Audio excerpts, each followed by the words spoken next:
Hello friends, आज हम लोग देखेंगे सीआईबी बीएफएम मॉक टेस्ट का यूनिट 11 जो कि है मार्केट रिस्क के ऊपर। तो फ्रेंड, ये यूनिट करने से पहले आप लोग जो मार्केट रिस्क के ऊपर मेरा थ्योरी का जो वीडियो है उसको पहले देख लीजिए, तो फिर ये मॉक टेस्ट आपको बनाना काफी इजी लगेगा। तो चलिए शुरू करते हैं हमारा आज का ये जो चैप्टर है मॉक टेस्ट का। तो फ्रेंड, हमारा पहला क्वेश्चन है कि the process where the model based VAR is compared with the actual performance of the portfolio is called duration, back testing, downside potential या स्ट्रेस टेस्टिंग। तो friend, back testing is a process where model based VAR is compared with the actual performance of the portfolio. तो यहाँ पे जो हमारा answer होगा वो होगा option B, back testing. Next question है which of the following is not the part of the role of asset liability committee in market risk management? Product pricing for deposits and advances, funding policy and transfer pricing, setting guidelines for market risk management and reporting या balance sheet management. तो friend, जो अल्को committee है उसका role क्या क्या है? सबसे पहला तो है product pricing for deposit and advances, maturity profile and mix of incremental assets and liabilities, articulating interest rate view of the bank, funding policy, transfer pricing and balance sheet management.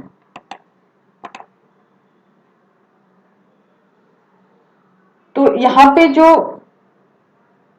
C option है friend, setting guideline for market risk management and reporting, ये market risk के एल्को committee का काम नहीं है, ये risk management committee का काम है। तो इस क्वेश्चन में हमारा आंसर होगा option C, setting guideline for market risk management and reporting. Product pricing for deposit and advances ALCO का काम है, funding policy and transfer pricing भी एल्को कमिटी का काम है, और बैलेंस शीट मैनेजमेंट भी एल्को कमिटी का काम है। नेक्स्ट क्वेश्चन है under standardised approach duration method the capital charge for general market risk of a security is calculated as under duration of the security multiplied by market value of the security multiply assumed change in the yield, modified duration of the security multiply market value of the security multiply assumed change in the yield, modified duration of the security multiply face value of the security multiply assumed change in the yield, modified duration of the security multiplied by market value of the security। तो friend, जो standardised approach है duration method में, उसमें हम लोग capital charge जो निकालते हैं जनरल मार्केट रिस्क के लिए, उसका जो फॉर्मूला होता है वो होता है modified duration of the security, उससे हम मल्टीप्लाई करते हैं market value of the security और एज्यूम्ड चेंज इन यील्ड के साथ। तो here our answer is option B, modified duration of the security multiplied by market value of the security multiplied by assumed change in the yield. Next question है the Monte Carlo simulation method calculate the change in the value of portfolio by using actual historic movements of the underlying asset starting from the future value of the asset, sample of randomly generated price scenarios, projected historical movement of the underlying assets starting from the current value of the asset, actual historical movements of the underlying assets starting from the current value of the assets। तो friend, जो Monte Carlo simulation method है ये calculate करता है, calculate the change in the value of a portfolio using a sample of randomly generated price scenario. तो your answer is option B, sample of randomly generated price scenarios. Next question है the specifies the shocks that might plausibly affect a number of market risk factors simultaneously if an extreme but possible event occurs. तो उसे हम लोग क्या कहेंगे? Extreme value theory, scenario analysis, simple sensitivity test या maximum loss. तो friend, जो scenario analysis होता है उसमें a scenario analysis specifies the shocks that might plausibly affect a number of market risk factors simultaneously if an extreme but possible event occurs। तो here our answer is option B, scenario analysis। Next question है there is general liquidity crunch in the market and it is affecting the trading liquidity adversely, it is called, यानी कि market में जो है general liquidity crunch है और इसकी वजह से ट्रेडिंग लिक्विडिटी जो है वो एडवर्सली अफेक्टेड हो रही है, तो इसे हम लोग क्या कहते हैं? Funding liquidity risk, asset liquidity risk, asset liquidation risk या मार्केट लिक्विडेशन रिस्क। तो फ्रेंड देखिए, एसेट लिक्विडेशन रिस्क में ऐसे सिचुएशन को कहते हैं where a specific asset faces lack of trading liquidity. और मार्केट लिक्विडिटी रिस्क हम लोग कहते हैं situation when there is a general liquidity crunch in the market and it affects trading liquidity adversely. तो here our answer is market liquidation risk, D is the correct answer. Next question है the dash is a means to better capture the risk of loss in extreme but possible circumstances. Scenario analysis, maximum loss, simple sensitivity test या extreme value theory. तो friend जो extreme value theory है इसका मतलब होता है कि to better capture the risk of loss in extreme but possible circumstances. तो here answer is option D, extreme value theory. Next question है price volatility is calculated as yield volatility multiplied by basis point value divided by price, yield volatility multiplied by basis point value multiplied by yield divided by price, yield volatility divided by basis point value multiplied by yield multiplied by price, yield volatility multiplied by basis point value multiplied by yield। Friend जो price volatility का हमारा formula है वो है price volatility equal to yield volatility multiplied by basis point value multiplied by yield divided by price. तो here answer is option B, yield volatility multiplied by basis point value multiplied by yield divided by price. Next question है the market risk arises on account of transaction reflected in. Friends मैंने पहले भी बताया था कि market risk जो है वो कौन कौन से ट्रांजैक्शन में रिफ्लेक्ट करता है बैंक अकाउंट में। तो मेनली जो ट्रेडिंग बुक होता है फ्रेंड्स उसका जो भी ट्रांजैक्शन होता है वो मार्केट रिस्क उससे अराइज होता है। देखिए यहाँ पे मैंने आपको बताया भी था trading book is mainly expose to market risk including liquidation risk, default और credit risk and operational risk.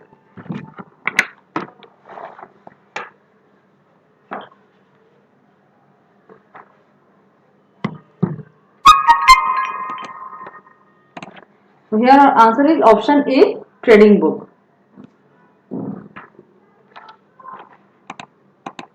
Next question है for market risk the capital is maintained for। market risk में capital किस चीज के लिए कौन कौन से तरह के market risk के लिए maintain किया जाता है? general risk and general market risk, general market risk and specific risk, specific risk and special risk, general risk and special risk। तो फ्रेंड हमने प्रीवियस जो हमारा चैप्टर था उसमें भी हमने देखा था capital charge for general market risk. यहाँ पे हम लोग जो रिस्क लेंगे कैपिटल के फ्रेंड वो जनरल मार्केट रिस्क और स्पेसिफिक रिस्क के लिए लेंगे।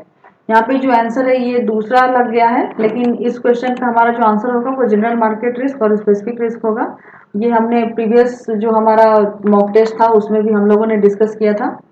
तो यार और answer is option B, general market risk and specific risk. Next question है the trading book of a bank is expose to following type of risk, market risk, liquidity risk, credit and counter party risk.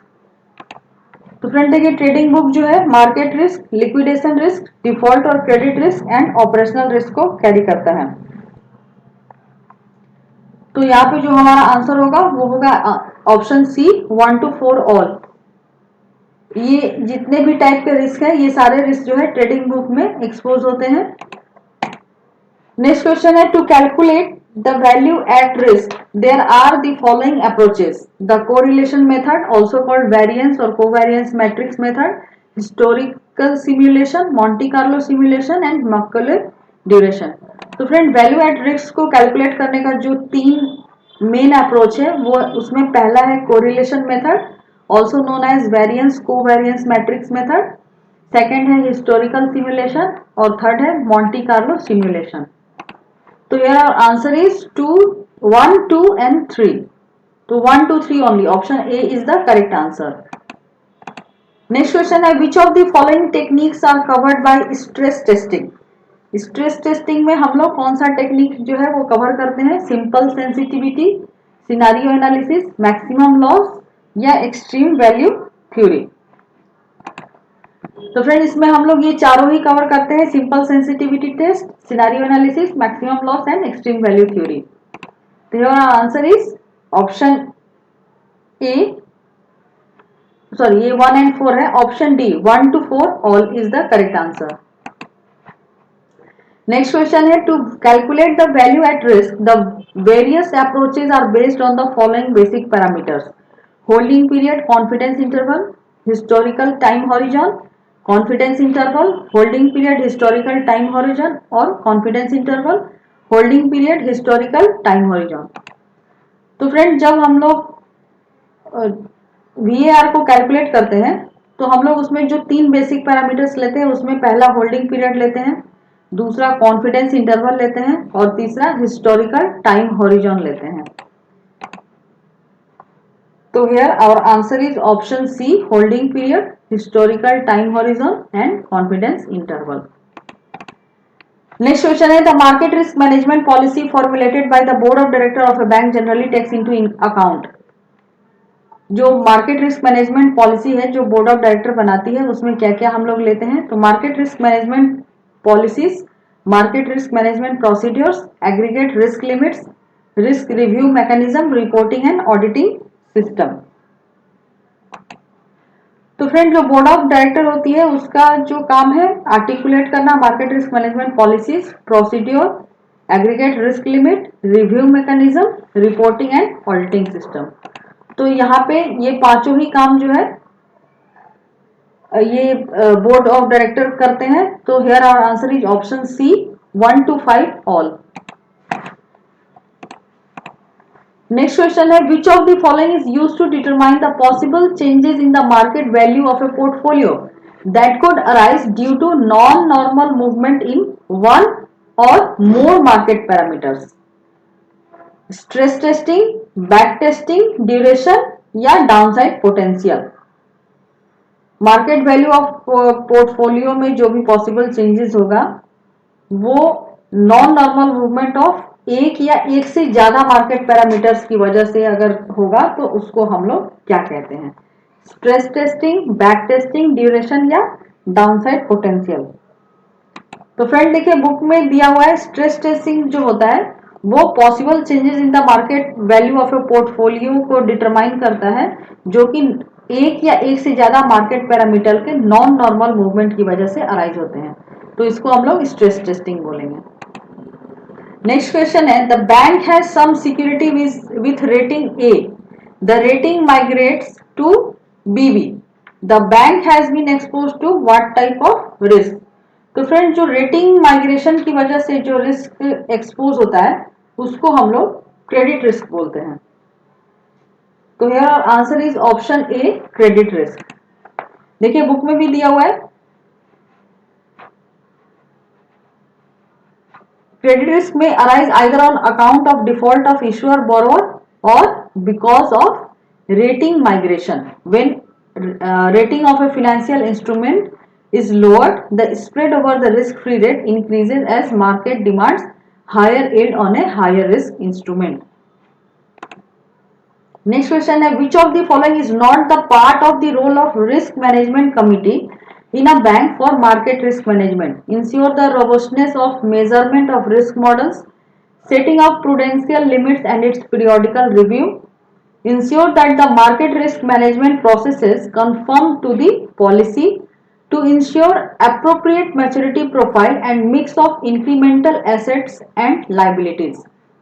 तो friend जो risk management committee होती है उनका काम तो है पहला, setting guidelines for market risk management and reporting, ensure that market risk management process confirm to the policy, setting up prudential limits and its periodical review, ensure robustness of measurement of risk models and ensure proper manning for the process. So here our answer is option D, to ensure appropriate maturity profile and mix of incremental asset and liabilities। ये risk management committee का काम नहीं है। Next question है, under market risk the capital charge for specific risk is based on. issuer, type of security, residual maturity, possibility of default. यहाँ पे friends पूछा है मार्केट रिस्क में capital charge for specific risk, तो वो किस किस चीज के ऊपर बेस्ड होता है? तो capital charge for specific risk जो है डिपेंड करता है इशुअर, टाइप ऑफ सिक्योरिटी और रिमेनिंग मैच्योरिटी ऑफ सिक्योरिटी के ऊपर। यहाँ पे जो पॉसिबिलिटी ऑफ डिफॉल्ट है ये इसका आंसर नहीं है, इसका आंसर है फर्स्ट, सेकेंड और थर्ड। तो our answer is option D 1, 2, 3 only. Next question है a security was held by the bank beyond the deficiency period and bank suffered loss due to adverse change in the value of the security. The bank was exposed to operational risk, market liquidation risk, credit risk या market risk. Security was held by the bank beyond the deficiency period and bank suffered loss due to adverse change in the value of the security. तो friend ये जो risk है ये human error की वजह से या टेक्निकल फॉल्ट की वजह से हो रहा है, तो ये ऑपरेशनल रिस्क में कैटेगराइज होगा। ये बहुत ट्रिकी क्वेश्चन है, बहुत बार इसको लोग क्रेडिट रिस्क बता देते हैं, लेकिन ये एक्चुअल में ऑपरेशनल रिस्क का केस है। नेक्स्ट क्वेश्चन है which of the following is the usefulness of the VAR। VAR का यूज कहाँ कहाँ है? It is a good tool for fund managers for protection of customer business, translates portfolio exposures into potential profit and loss impact, a vital component of the current best practices in risk management, meets external risk management disclosure and expectation। Friend ये बहुत important question है। VAR का usefulness देखिए क्या क्या दिया हुआ है बुक में। It is a good tool for all bank, financial institution, multinational fund managers for protection of customers, shareholder, employees and overall franchisee of the business, translates portfolio exposure into potential profit and loss impact, aggregates and report multi-products, multi-market exposures into one number, meets external risk management disclosures and expectations, a vital component of current best practices in risk measurement, embraced by practitioners, regulators and academics, valuable as a probabilistic measure of potential losses.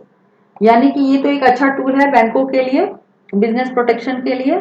ये portfolio exposure को profit and loss impact के potential में change करता है। ये जितने भी multi product multi market exposures हैं इनको एक जगह जो है एग्रीगेट करके रिपोर्ट बनाने में हेल्प करता है। ये एक्सटर्नल रिस्क मैनेजमेंट को डिस्क्लोज करने में हेल्प करता है। ये एक वाइटल कंपोनेंट है जो कि रिस्क मेजरमेंट में काफी अच्छे से यूज किया जाता है। ये बहुत सारे प्रैक्टिशनर और रेगुलेटर्स और एकेडमिक्स जो है वो इसको यूज करते हैं और ये एक बहुत ही अच्छा मेजर है पोटेंशियल लॉस को वैल्यू करने का। तो here our answer is it is a good tool for fund manager, translate portfolio exposure, vital component of the current best practices in risk management, meets external risk management disclosure and expectation। So our option answer is option B 1 to 4 all। Next question है Universal Bank had purchased certain bonds which it wants to sell now. The bank expects some fall in the price of the bond. Which of the following type of risk the bank is facing? Market liquidity risk, asset liquidation risk, credit risk या liquidity risk। Friend जो asset liquidation risk होता है वहां पे it refers to a situation where a specific asset faces lack of trading liquidity. एक कोई specific asset जो है वहां पे उसको ट्रेडिंग लिक्विडिटी की कमी को फेस करना पड़ता है जिसकी वजह से एसेट लिक्विडेशन रिस्क जो है वो अराइज होता है। तो here our answer is option B asset liquidation risk. Next question है the ability to freely transact in the markets at reasonable price is called trading liquidity, market making, market movement, market liquidity. किसी भी market में freely transact करना और reasonable price पे उसको क्या कहते हैं?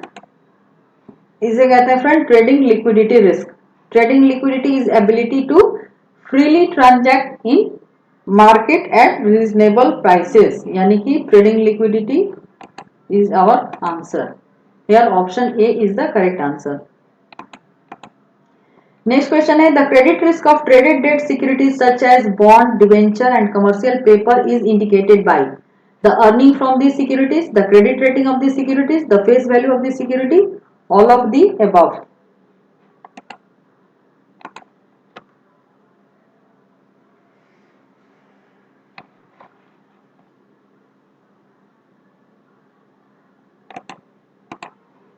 Credit risk of traded debt securities such as bond, debenture, commercial paper is indicated by.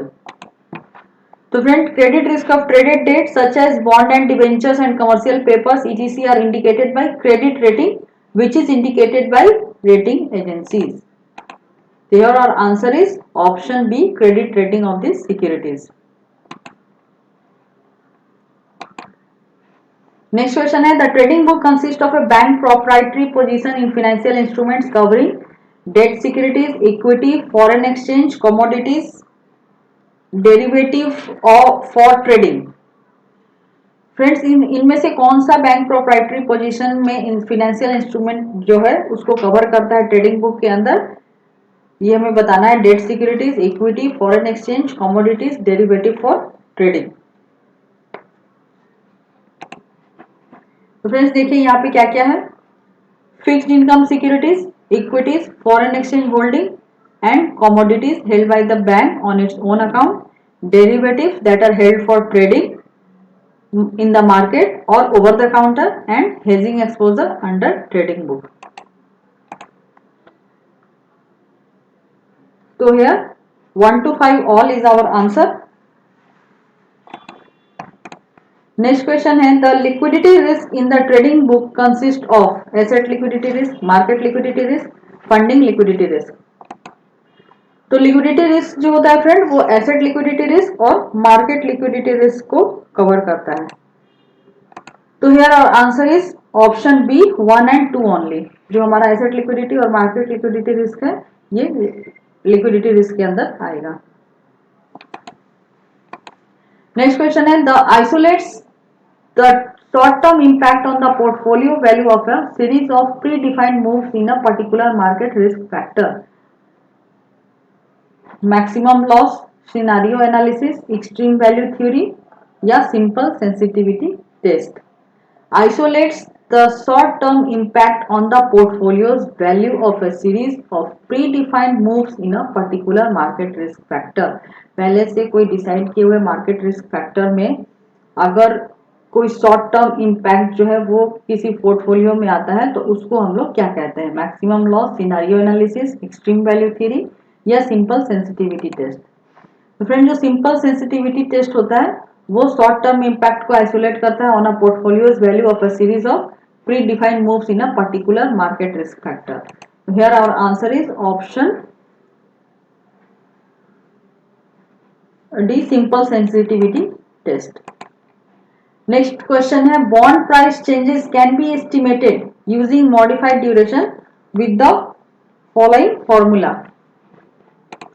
तो फ्रेंड्स इसका जो फॉर्मूला है वो है approx percent change in price equal to minus modified duration multiplied by yield change. Your answer is option C, minus modified duration multiplied by yield change. Next question है the historical simulation approach in market risk calculate the change in the value of a position using actual historical movement of the underlying assets starting from the future value of the asset, sample of randomly generated price scenarios, actual historical movements of the underlying assets starting from the current value of the asset, projected historical movements of the underlying assets starting from the current value of the asset. Friends जो historical simulation approach है वो calculate करता है the change in the value of a position using the actual historical movement of the underlying asset but starting from the current value of the asset. Here our answer is option C, actual historical movement of the underlying asset starting from the current value of the asset. Next question है the predicted worst case loss at a specific confidence level over a certain period of time assuming normal trading condition is called yield to maturity, downside potential, price volatility, value at risk. यानी कि worst case loss जो है उसको predict करना एक specific confidence level के ऊपर for certain period of time, और ये अज्यूम करना कि ट्रेडिंग कंडीशन जो है वो नॉर्मल है, तो उस केस को हम लोग क्या कहते हैं? फिर इसे हम लोग कहते हैं VAR यानी value at risk. VAR is defined as the predicted worst case loss at a specific confidence level over a certain period of time assuming normal trading conditions. So here our answer is option D, value at risk. Next question है, the change in value of a security as a result of 0.01% change in the market yield is called basis point change, percentage change, duration, price volatility. तो friends जो basis point change होता है उसे ही हम लोग यहाँ पे ये पूछ रहा है कि किसी भी सिक्योरिटी की वैल्यू में अगर 0.01% का चेंज होता है मार्केट यील्ड में, तो उसको हम लोग क्या कहते हैं? तो इसको हम लोग बेसिस पॉइंट चेंज कहते हैं। नेक्स्ट क्वेश्चन है, what is the Macaulay duration of a bond with remaining maturity of 5 years if it's yield is 6% and it's modified duration is 5 years? तो फ्रेंड्स जो मॉडिफाइड ड्यूरेशन का जो formula होता है वो होता है Macaulay duration divided by 1 plus yield. तो यहाँ पे मॉडिफाइड ड्यूरेशन दिया हुआ है, हमें मैकॉले ड्यूरेशन निकालना है, तो 5 दिया हुआ है मॉडिफाइड ड्यूरेशन और मैकॉले ड्यूरेशन हमें निकालना है, और रेट ऑफ इंटरेस्ट दिया हुआ है 6%, तो 1 प्लस यील्ड हो गया हमारा 0.06%। उसके बाद इस पोर्शन ये डिवाइड में है तो ये इधर जाएगा तो मल्टीप्लाई में हो जाएगा, तो 5 multiplied by 1 plus 0.06, 5 into 1.06 equal to 5.30% is our answer. Here our answer is option A, 5.30%. Next question है, on average the equivalent time which the holder of a bond must wait to receive the present value of the cash flow is called downside potential, basis point value, value at risk या duration? तो friend जो duration होता है this is equivalent to time on average that the holder of the bond must wait to receive the present value of the cash flow. Here our answer is option D, duration.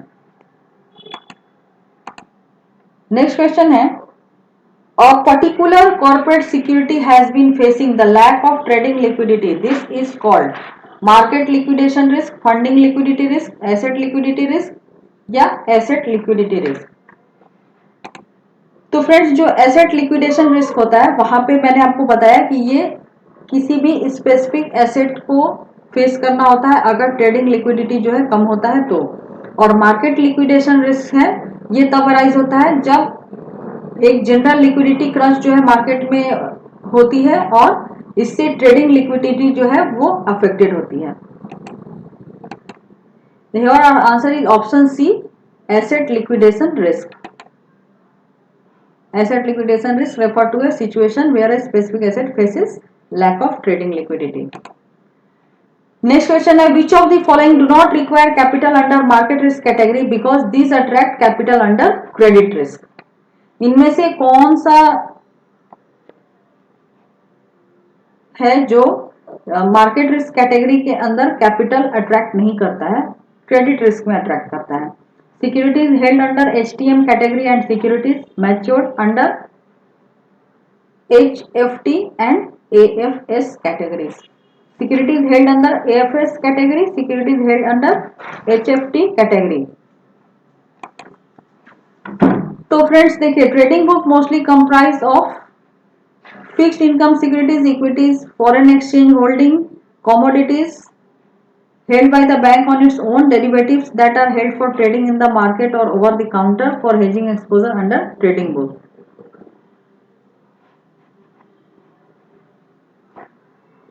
Normally not held till maturity, positions are liquidated in the market after holding for a period, mark to market system is followed and the difference between market price and book value is taken to profit and loss account. Friend यहाँ पे जो हमारा answer होगा वो होगा all of the above, ये सारे के सारे जो है, नहीं सॉरी, ऑप्शन ए जो है ये हमारा करेक्ट आंसर होगा। Securities held under HTM category and securities matured under HFT and AFS category. तो इसके लिए जो है कैपिटल मार्केट रिस्क में एक्वायर नहीं होना होता, ये तीनों के लिए ही। तो our answer is option A. Next question है, in which of the following methods to calculate the change in the value of portfolio the user has not to make any explicit assumption. इनमें से कौन सा method है जिसको कि जब हम किसी portfolio sorry value of portfolio में किसी चेंज को अगर कैलकुलेट करते हैं तो हमें किसी एक्सप्लिसिट एजम्पशन को नहीं लेना होता है? Historical simulation, Monte Carlo simulation, A and C both, या फिर कोरिलेशन मेथड। फ्रेंड यहाँ ए एंड सी नहीं, ए एंड बी होगा, ए एंड बी बोथ या फिर कोरिलेशन मेथड। तो फ्रेंड जो हिस्टोरिकल सिमुलेशन होता है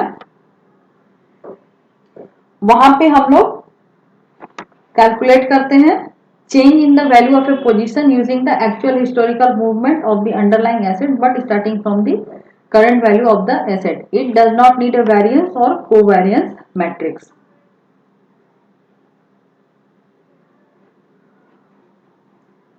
and does not require the user to make any explicit assumptions। तो यही क्वेश्चन में बोल रहा है यहाँ पे कि पहले तो हम लोग इसको कैलकुलेट करेंगे किसी भी वैल्यू पोर्टफोलियो में चेंज में, और इसमें हम लोग किसी भी एक्सप्लिसिट एजम्पशन को नहीं लेंगे। तो here our answer is option A, historical simulation. Next question है, what risk arises from lack of trading liquidity? Liquidation risk, funding liquidity risk, asset liquidity risk या मार्केट लिक्विडिटी रिस्क। तो friend trading liquidity की वजह से जो risk arise होगा वो होगा liquidation risk which is arise from lack of trading liquidity. Your answer is option A, liquidation risk. Next question है, in case of market risk the capital is computed directly and equivalent risk weighted asset is computed by. ये friend हमने पिछला जो हमारा mock था उसमें भी हमने देखा था किसी भी कैपिटल को 9% से डिवाइड करने से हमारा जो मार्केट रिस्क का जो कैपिटल कैलकुलेशन है वो निकल के आता है। तो here our answer is option B, dividing capital required by 9%। Next question है, for critical functioning of independent market risk monitoring measurement analysis and reporting to ALCO which of the following has the responsibility? Middle office, operational department, back office या risk management department. तो friend देखिए यहाँ पे दे रहा है जो middle office होता है उसकी रिस्पॉन्सिबिलिटी होती है कि कोई भी critical function of independent market risk monitoring, measurement, analysis and reporting to ALCO committee, ये मिडिल ऑफिस का काम है। तो here answer is option A, middle office. Next question है, the longer the duration of a security which of the following is a correct statement? किसी भी security का longer duration होने से ये क्या इफेक्ट होगा? The greater will be the price sensitivity to yield change and higher would be risk associated with the bond. The shorter will be the price sensitivity to yield change and higher would be risk associated with the bond. The greater will be the price sensitivity to yield change and lower would be risk associated with the bond. The shorter will be the price sensitivity to yield change and lower would be risk associated with the bond। तो friends देखिए यहाँ पे book में दिया हुआ है कि the longer the duration of a security, the greater will be the price sensitivity to yield change and higher would be the risk। यानी कि किसी भी सिक्योरिटी का जितना बड़ा ड्यूरेशन होगा उसकी प्राइस सेंसिटिविटी टू यील्ड उतनी ही ज्यादा होगी और उसका रिस्क भी उतना ही ज्यादा होगा। So here our answer is option A, the greater will be the price sensitivity to yield change and higher would be risk associated with the bond।